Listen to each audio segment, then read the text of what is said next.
Dear brothers and sisters, we begin today by saying, Allahumma ballighna Laylatul Qadr. Oh Allah, allow us to arrive, to witness, to observe, to honor the night of power, Laylatul Qadr. May Allah subhanahu wa ta'ala allow us to catch it.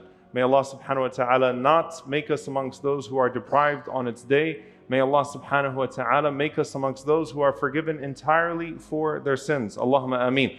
And I actually wanted to go back to a narration that Anas ibn Malik radiallahu ta'ala anhu narrates from our Messenger sallallahu alayhi wasallam at the very beginning of Ramadan. And I want you to imagine the Prophet sallallahu alayhi wasallam ascending the pulpit on the very first night of Ramadan. Ascending the pulpit to give a declaration at the very beginning of this month of Ramadan. So put yourself in Medina, and the Prophet ﷺ is going to announce what is most important about this month. And he stands up, sallallahu alayhi wasallam, and he says, "Inna hadha ash-shahra qad hadarakum wa fihi laylatun khayru min alfi shahr. Man hurimaha faqad hurima al-khayra kullah wa la yuhramu khayraha illa mahrum." The Prophet ﷺ stands up on the very first night of Ramadan, or on the first day of Ramadan, meaning in its very beginning.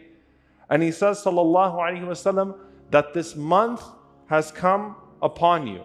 That this month has come upon you.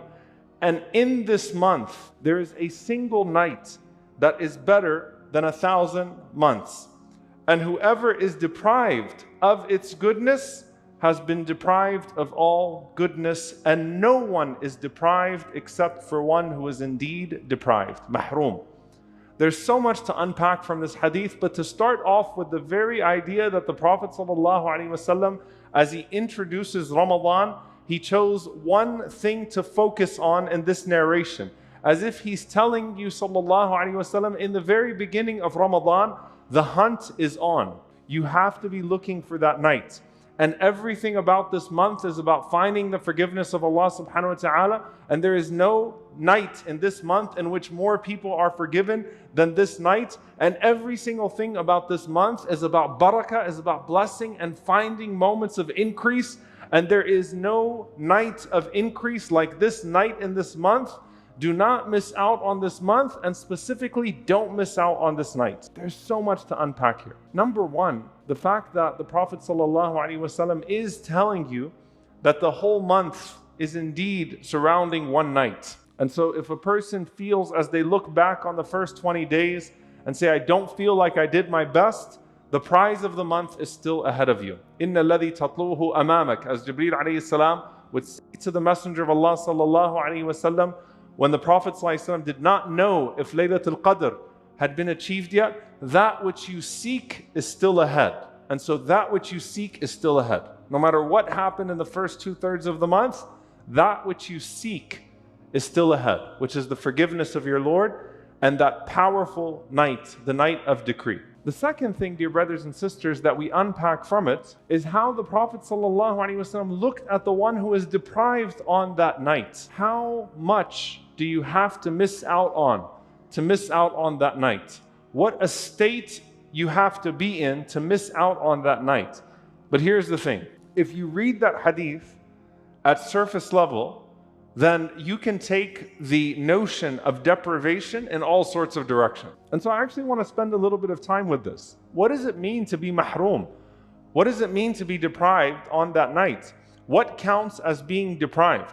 Because remember that the Prophet ﷺ said, "La yamutanna ahadukum illa wa huwa yuhsinu adh-dhanna billah." No one of you should die except that they have a good opinion of Allah. You're supposed to think well of Allah. In fact, the dua, the supplication that you are repeating throughout the night of Laylatul Qadr is an expression of husn al-dhann billah, is an expression of a good opinion of God. So it's really interesting because the Prophet ﷺ is saying that the best deed you can die with is a good opinion of Allah. And the dua that you make, the supplication that you make on that night is an expression of a good opinion of Allah, which is what? Allahumma innaka afu. Oh Allah, you are the forgiving one. Tuhibbul afwa. You love to forgive. Fa'fu anni. So forgive me. How beautiful is that? The best deed, the best dua, the best night. Oh Allah, you are the forgiver. You love to forgive. That's an expression of husn al-dhan billah, a good opinion of Allah subhanahu wa ta'ala. I expect good from my Lord. So don't come into these last 10 nights thinking that Allah subhanahu wa ta'ala is setting you up for failure. No, the fact that you're here, the fact that you have these 10, the fact that you have the intention to try to catch Laylatul Qadr is a sign of good things if you respond in a good way. So who is the one that is mahroom? Who is the one that's forbidden? And the scholars say if you plug this hadith, many of the scholars of hadith said if you plug this hadith into the hadith of Abu Hurairah radiallahu anhu, where the Prophet ﷺ once again ascends the minbar.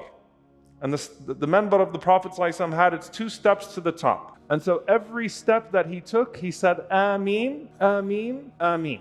I told you to imagine the Prophet ﷺ in the very beginning of the month giving this bushra, this glad tiding, that if you catch this night, it is better than 1,000 months. Here, the Prophet ﷺ is ascending the pulpit, Ameen, Ameen, Ameen. And what was the context? He said, Jibreel alayhi salam, the angel Gabriel, تَنَزَّلُ الْمَلَائِكَةُ وَالرُّوحُ فِيهَا, the one who comes down on the night of power with all of the angels to come and record the worship and the forgiveness of the servants. Jibreel came upon me and he made dua against, he supplicated against, خَابَ وَخَسَرَ أَبْعَدَهُ اللَّهُ وَأَدْخَلَهُ النَّارِ. Multiple narrations here. He is distant from God and entered into Jahannam. Who? And he said 3 things. The very first one, مَنْ دَخَلَ عَلَيْهِ رَمَضَانَ وَلَمْ يُغْفَرْ لَهُ, who Ramadan comes upon and he is not forgiven. Many of the scholars said if you take this hadith of Laylatul Qadr, the very first one, and plug it into this one, then the explanation of that would be a person who was present in Ramadan and present with Laylatul Qadr, present with that night that the Prophet ﷺ mentioned, and is deprived, i.e. not forgiven. Is deprived, mahroom, meaning they are not forgiven.